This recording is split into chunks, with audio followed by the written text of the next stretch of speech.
The worst kind of people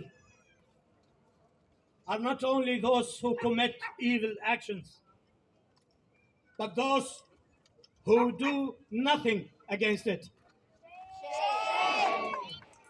Israel is a dictatorship that people everywhere fear to challenge. Academics will have their reputations tarnished. Students will be expelled from their universities. Employees will be forced to resign. Politicians will lose elections. And journalists will spend most of their lives in courts and may even be imprisoned. Challenging such regimes requires a great deal of courage. This is because it is a system of indoctrination, fear, and manipulation that has been practiced for many years.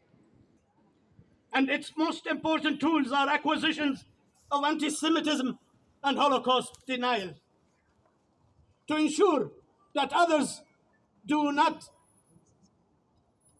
deviate from Zionists and Israelis' positions, to justify Israelis' behavior towards the Palestinians and silence anyone who supports them.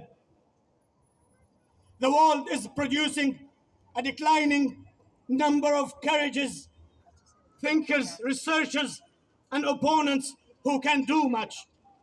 I'm especially referring to intellectuals and academics. You will find them precise, well-informed, and clear on every other topic. But when it comes to Israel, they become foolish and repeating the Israeli propaganda without any criticism.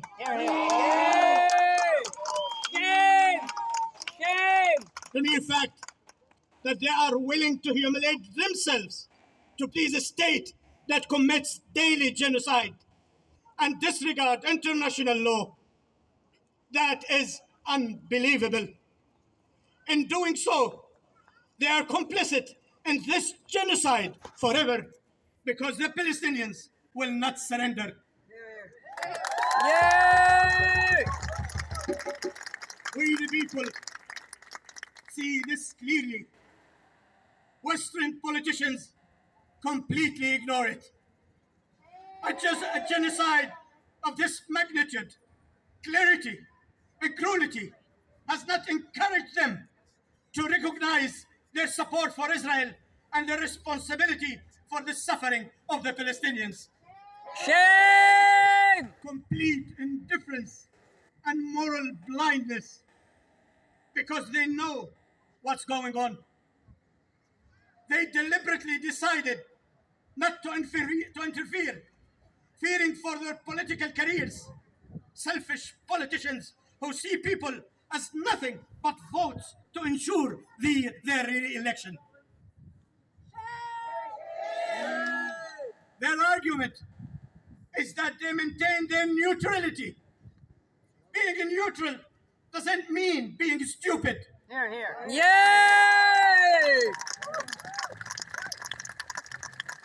Being neutral doesn't mean being stupid and closing your heart to the suffering of the Palestinians. There has never been a time in history when the human community has been as united in its support for the Palestinians as it is today. Yay!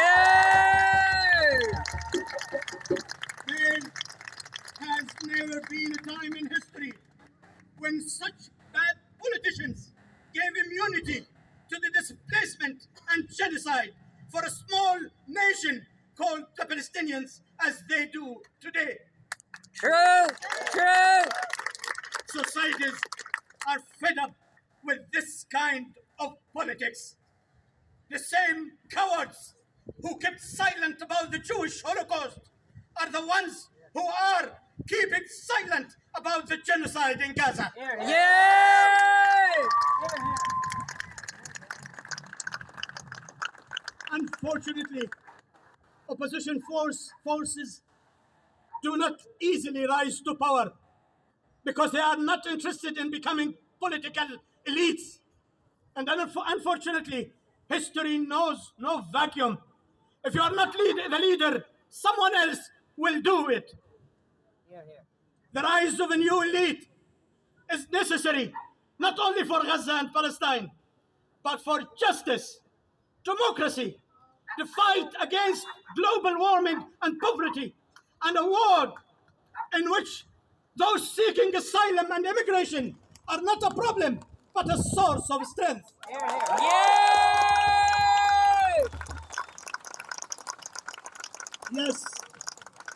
Yes to new positive energies. No to political creatures that monopolize power. Yay! We tolerate the official media, their absurd language, their irresponsible coverage of events, and their willful ignorance regarding Palestine. This indifference has allowed the genocide to continue to this day. Shame. They have a saying in the Western media narrative that it is complicated. Bullshit. Yet Israeli journalists, political analysts, members of the public, soldiers and leaders don't see it as complicated. Their rhetoric has been clear from the start. When the Zionists show their true color, believe them. Yay! Yay! What's happening in Gaza is not complicated. As long as the official media describes the matter as complicated, the Israelis will get away with what they are doing. True! Apartheid, ethnic cleansing, and genocide are not controversial or complicated issues, but rather major crimes against humanity. Yay!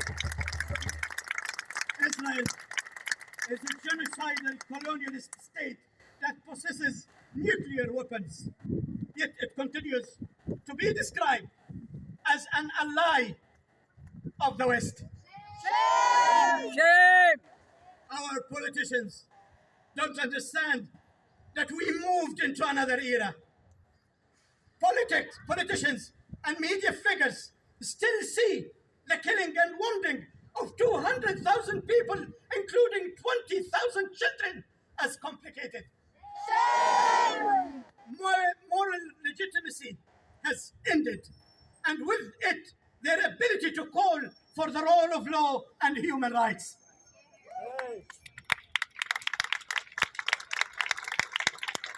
We desperately need university students to be part of the global solidarity movement with the Palestinians. The student movement that forced their university to divest has gone down in history. Yay! Because of them, the boycott has turned into sanctions. As happened with the apartheid regime in South Africa and other rogue states. By boycotting, they became unsustainable regimes, so much so that their football team couldn't find anyone willing to play against them. Do you know what Israelis fear most? Being expelled from the European Football Association. And the Eurovision! Ban them from the Eurovision as well! Yes. Yeah, fuck that! Fuck them out!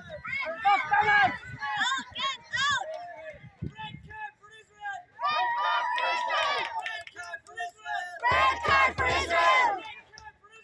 Red card for Israel! Thank you.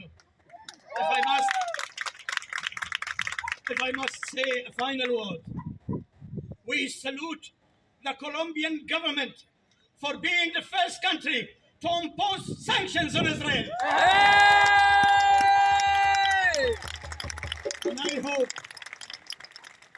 hope others will follow suit. Thank you, and free Palestine. Free Palestine!